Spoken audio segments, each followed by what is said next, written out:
Hindi dapat tayo magpapaya. Kawawa yung babae. Cristel! Basilio! Anak ko! Nasaan kayo? Nanay! Nandito ang taong nagtangka ng krimen sa buhay ni Padre Damaso. Ano? Sino?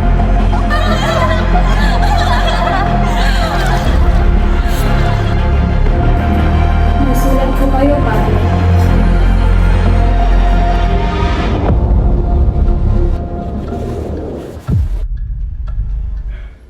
Maria, sabi ka na bang makasama ang ating siging nobyo na si Ibarra? Siyempre naman, Victoria.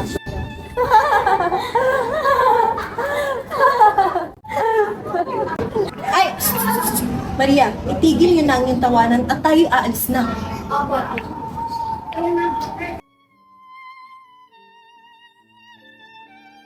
Maraming salamat sa inyong pagsama dito sa picnic. Walang anuman, Maria, at matagal na rin yung huling pagsasana natin. Tama si Sinang Maria, kaya tayo ay magsaya sa ating pagtitipon.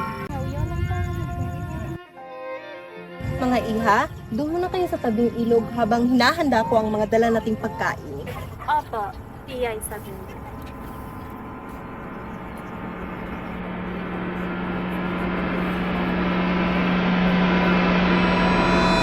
Pinagpala kayong lahat ng Diyos makapangyarihan.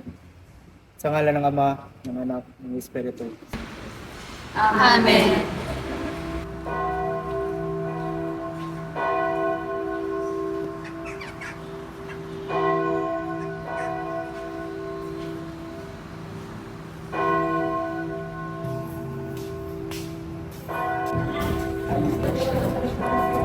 May sulat ko kayo, Padre.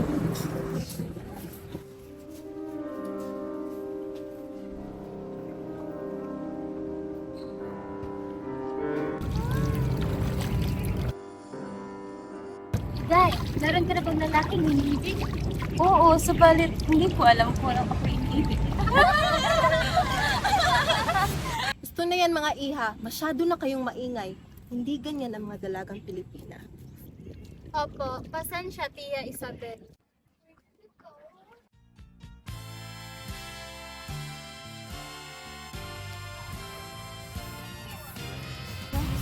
Maaari ba kitang tabihan, mahal ko? Ikaw lamang ang may karapatang tumabi sa akin, mahal ko. Kumusta ka, aking mahal? Ako'y maligayat kapag kasama kita. Ilyas! Kunin mo na ang mga dala naming isda at iyon ang ihawin. Opo, masusunod.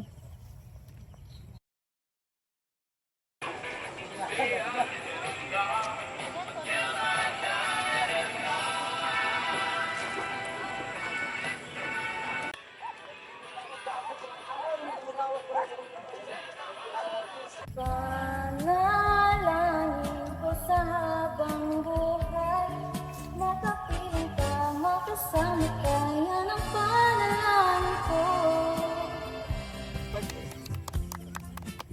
Tunay ngang kay sarap tinggan ang iyong boses, mahal ko. Muchas gracias, mahal.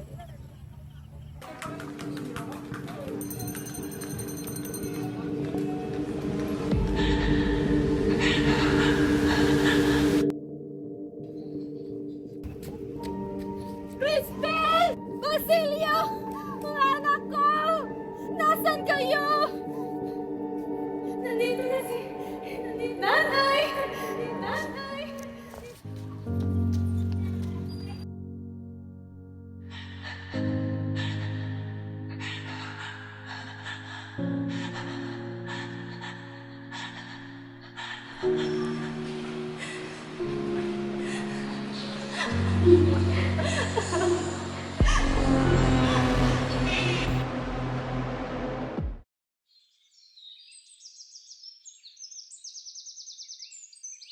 Handa na ang pagkain. Halina kayo tayo, kakain na!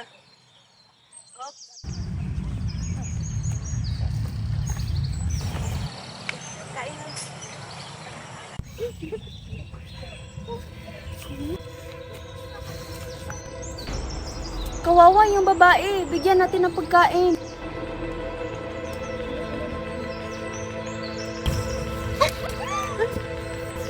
Anak ko! Basilio! Ginang! Ginang! Pasensya na. Ngunit nagkakamali kayo. Maaari ka namin tulungan sa paghanap ng iyong anak. Hindi! Hindi! Mga hayop kayo! Mga walang hiya! Walang kasalanan ang anak ko! Ibarra! Ibaran!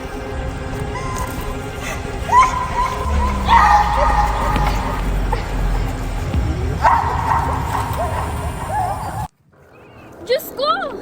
Ayos lang ba kayo? Ako, nakakatakot, Alferez. Gusto lamang naming magbiktik, ngunit humantong pa talaga sa ganito. Nakakabigo. Ganito na pala ang sitwasyon ng San Diego. Hindi maayos ng mga opisyal sapagkat pag-alagala ang mga kriminal at baliw. Ano? Ako'y humihingi ng paumanhin sa ngalan ng Guardia Civil sapagkat hindi nila maprotektahan kayong mga magagandang Pilipino.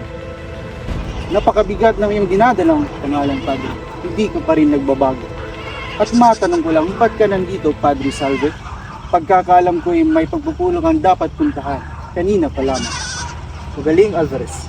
Ang dami mong alam. Huwag kang mag-alala. Naligaw lang ako sa kagubatan. Iyon ba? Naku, ayos lang ba kayo, Maria? Nakita namin ang pangyayari at lubha ako nag-aalala sa inyo. May naramdaman ba kayong hindi kaaya-aya? Maaari kayong tignan ng aking asawang doktor. Ibarra, mahal ko. Baka may sugat ka. Wala, mahal ko. Subalit, nag-aalala ako kay Elias. Ibarra, iho, huwag ka na mag-aksaya ng oras sa taong wala na. Dapat mag-alala ka sa pamamahala dito. Oo. Tama si Padre Salve. Ang daming problema sa San Diego, parang hindi na inaalagaan ng ating opisyal. Iba kasi ang pinagkakabalahan. Kalaguyong ka. Oh, heto na naman tong babaeng itim na panida ng isang doktor. Akala mo kung sino ka? Pati asawa mo, hindi naman kilala ng karamihan. At ikaw naman, Konsolasyon, palibase mas pinili mong maging kabit, hindi mo alam ang dangal ng isang tunay na may bahay. Ano ba ang kahulugan ng pagiging asawa kung hindi mo naman kayang panatilihin ang pagkakalaswaan mo? Ah, sinong asawa ba ang tinutukoy mo? Ang isang nakikisawsaw lang sa kanyang asawa at pati sa kanyang mga negosyo? Hindi ba't mas may alam ang asawa mong doktor kaysa sa iyong Maladonya Victorina na pananamit? Ikaw, Konsolasyon, hindi mo alam ang kahulugan ng pagmamahal sa pamilya. Ano ba ay madudulot mo sa lipunan kung hindi ang kahiyan at kaguluhan? Pabuti pang asawa kong doktor, may prinsipyo kaysa sa isang katulad mo, walang hiyang kumikitil sa dangal ng iba. Dangal? Anong alam mo tungkol sa dangal, Victorina? Wala ka ng karapatang magmalaki. Ikaw ang sumusubok maging Espanyol na kung tutusin ay Pinoy na Pinoy pa rin sa kabila ng lahat. Tama na, Victorina!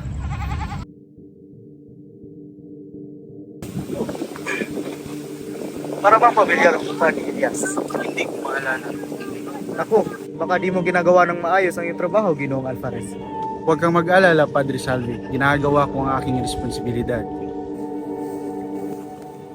Alferez, nabalitaan namin na nandito ang taong nagtangka ng krimen sa buhay ni Padre Damaso.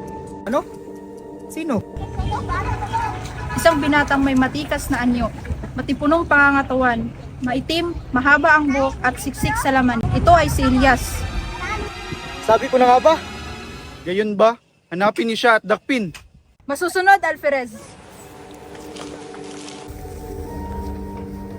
Alubugin ang kakubatan!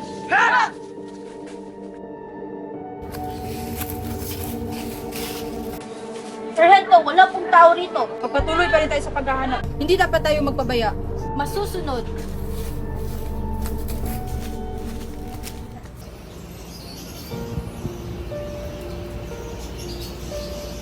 Ibarra, kumusta ka?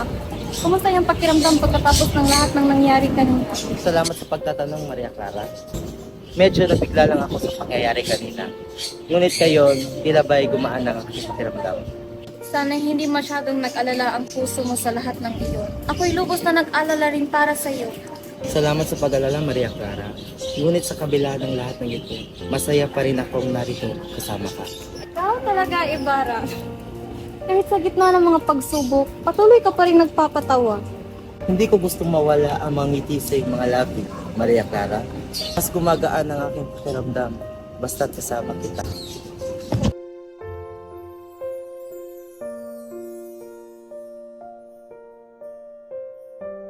Salamat sa pag-alala mo, Ibarra.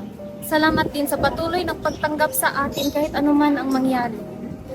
Ikaw ang nagbibigay liwanag sa madilim kong mundo. Ayokong mawala ka sa tabi ko, Maria Clara. Ibarra.